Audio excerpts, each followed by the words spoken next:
the killing of the genocide of Egyptian children. And yet we will all say this because it's a family holiday, it brings us together, and it's really nice. So in fact, I think, and we like the food. And so that was what I got, a sort of a respect for the traditions, a love and a joy of the traditions without the beliefs therein. And a lot of people can see that as hypocrisy. In fact, they can get it from both sides. Christians will say, or strongly believing Christians will say, well, how dare you have a baptism if you don't really believe that you're getting God's blessing? How dare you have a wedding in the church before you sing all these things for God, but you don't even believe? That's hypocritical. That's taking the Lord's name in vain, blah, blah, blah. On the other side, ardent secularists will say, how dare you do these rituals if you don't believe? Why are you doing this? You're putting on a show. You should have gone to City Hall to get married, blah, blah. So they really kind of get it from both sides. But to me, I think humans enjoy rituals, especially life cycle rituals. We enjoy food, we enjoy music, and we enjoy occasions that get our families together. So if there's a historical legacy of Christianity, that's what you work with. Thank you for the question. Steph, you're up next. And then we'll come I heard an interview on Interfaith Alliance, okay, which is generally a pretty liberal program, and they were talking about the direct correlation between with anti-Semitism and anti-Muslim behavior. You are much less likely to have that kind of behavior if you go to church on a very regular basis. And the more secular you are, the more anti-Semitic and anti-Muslim you are. And I wondered what you thought about that, because I frankly didn't believe it, and okay, I'd like to hear from it. Okay, yeah. My first thing to say is sociology like this is a very, the question was,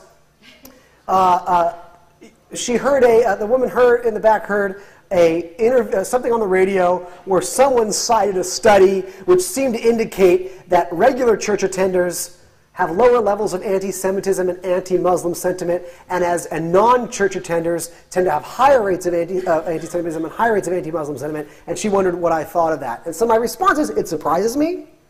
All the data I have suggests that strong religiosity is correlated with higher levels of anti-Semitism, higher levels of anti-Muslim sentiment. In fact, higher levels of intolerance towards others in any fashion, other ethnic groups, other nationalities, immigrants, whatever it is.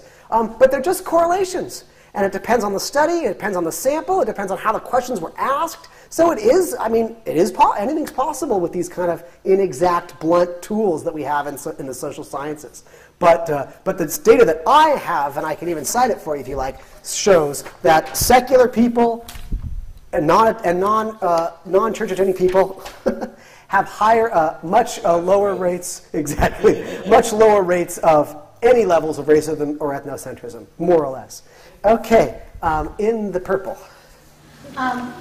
You mentioned, you addressed this briefly in answering the last question, but regarding the sort of cultural Christianity, did you have a chance to talk to a lot of people who were religious, and in particular I'm wondering about clergy? Were they bothered by this? You said, some people were, but did you have a general sense of how the clergy felt about this? Were they happy to have the numbers, or were they concerned about the lack of faith? Good question. The question was concerning the kind of preponderance of cultural Christianity, but the low degrees of real faith and participation. How were the religious people in Scandinavia, particularly clergy, feeling about this? So yes, I interviewed a lot of people that were strongly religious. Odd ducks they were in Scandinavia, literally. I mean, they really were a subset of a strange population in that social context, which just shows how deviance is contextual. In our country, someone who's not religious is sort of considered the strange one. And in Denmark, it's the complete opposite. The strongly religious was the one that risked being teased at school, that was sort of considered weird by their colleagues, that was considered odd. So I also interviewed a lot of clergy. 3 formal interviews where I sat down with a tape recorder, but I interviewed many others at the bus stop or at the park or at parties and whatnot. What I found was the clergy in Scandinavia are about as secular a clergy as you'll ever find. Again, what is important to them is not did Jesus shed his precious blood to save you of sin, but what did Jesus symbolize, what did he teach, and how can that make us better people? And what was not important to them was whether Adam and Eve actually existed, but what does this story teach us as a metaphor for some lesson to be learned? I mean, this was across the board. They were concerned about the low attendance, the 5 little old ladies that came every Sunday, and that was about it. But they weren't so concerned about the sort of lack of faith. And again, I think that's a real American issue in certain American denominations, particularly certain Protestant denominations, where it's just all about are you saved, you know, and the sort of what used to be called the social gospel is not as predominant anymore, and it is there. So I think they see themselves more as fulfilling a certain function in the society. And let's not forget, they're all paid employees of the state. It's fascinating, those of you who want the separation of church and state. I mean, they are, if I ever stop being a professor, I will immediately become a priest within the Danish Lutheran Church. And they call him priests there. You get the nicest house in the village that is owned by the government. You pay a $50 symbolic a month. You live in this gorgeous, the priest's house, you know, the priest's yard. And you get to sort of officiate at weddings and baptisms and funerals and help people that have problems. You're like a counselor. Everybody digs you. You get great vacations, great health benefits. I mean, in Scandinavia. And in fact, you can even be an atheist as a priest. There was a famous case, I don't know if you caught it 5-6 years ago, Grosbol, a Danish priest who declared himself an atheist. And there was some debate, actually, about whether he should continue to get a salary. But he still made it. So it's working good. And in fact, there's one of the great ironies of an organization like this in the U.S. history, and I'm sure some of you are familiar with, but in fact, some sociologists have argued that when church and state are separate, it keeps religion healthy and vibrant and strong, because religions have to sort of compete for resources and keep themselves exciting and new and fresh. And in certain countries, and particularly in Scandinavia, when the government takes over the role of religion, religion becomes uninviting, uninteresting, stale, boring, bureaucratic, lazy, and people just stop going. And that doesn't hold up country by country, but there is something to be said for that. Okay, so thank you very much. Question. You mentioned the warmer countries tended to be more religion, or there seems to be a pattern there. And I'm wondering if it has something to do with the fact that a lot of these countries were conquered by monotheistic religions, and so they've been monotheistic themselves for a shorter period of time. Absolutely. I mean, like I said, correlation and causation. Why certain countries are more religious than others probably has numerous factors. History of colonialism being one prominent feature of that explanatory picture.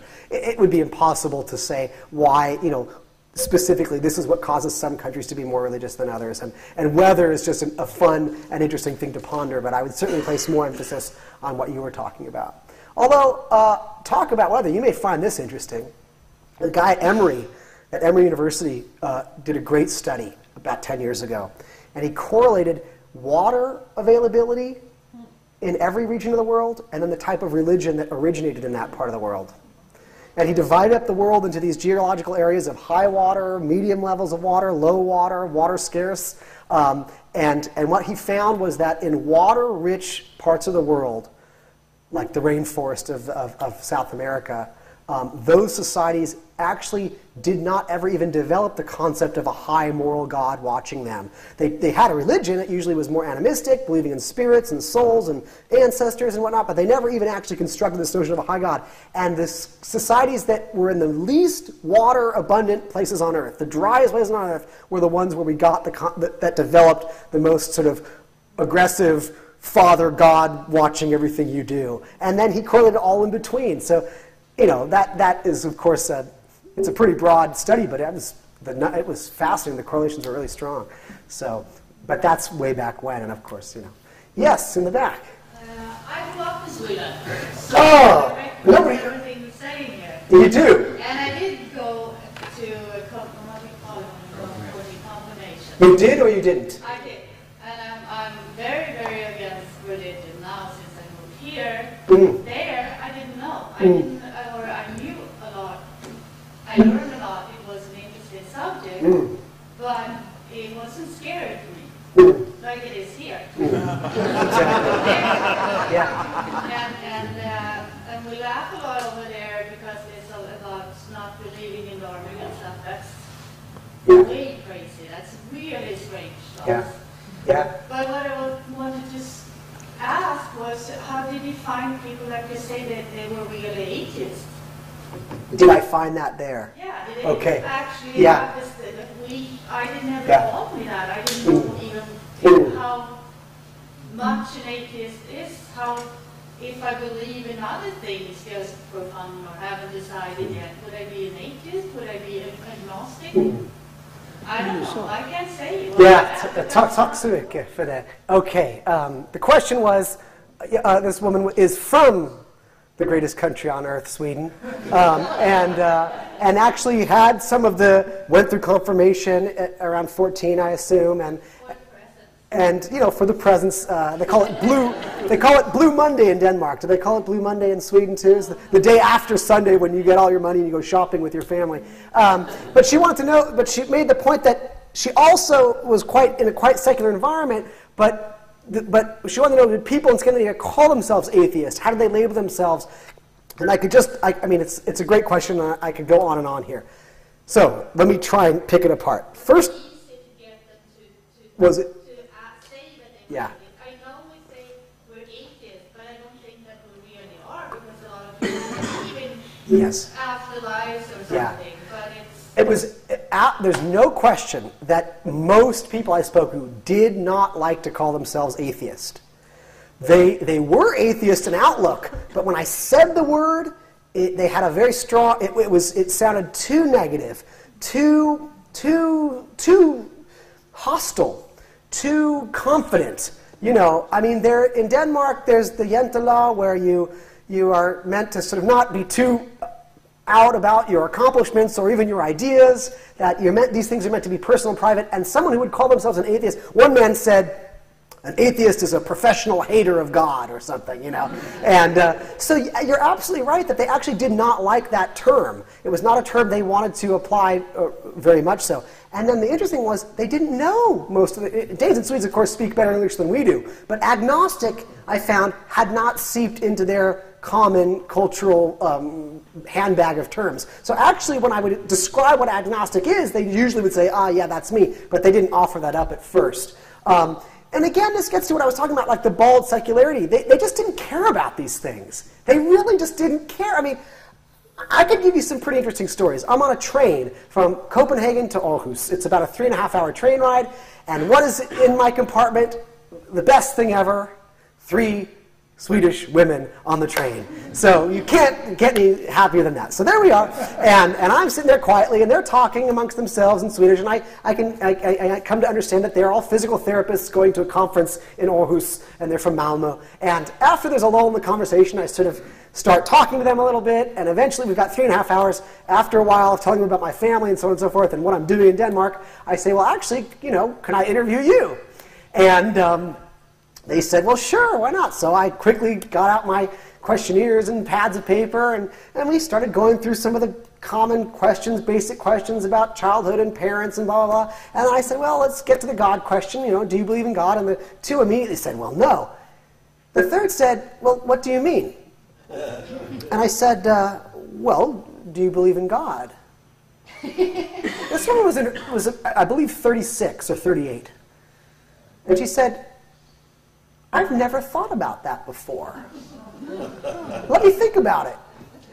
So we sat there. She looked out the window, and about 3 minutes later she said, no, I don't think I do. I mean, and I said, you never thought about this before? I interviewed 6 Swedish medical students who were in medical school in Odense in Denmark, run along in their medical training. And I asked them individually, do you think that we have a sort of spirit or soul, or are we just simply, you know, bones and muscle and amino acids and chemicals, or do you think there might be something, whatever you want to call it, beyond our mere physical state? And I had about half of them say, I've never thought about that before. These are very strange questions you're asking me. Many people, Danes and Swedes, ended the conversation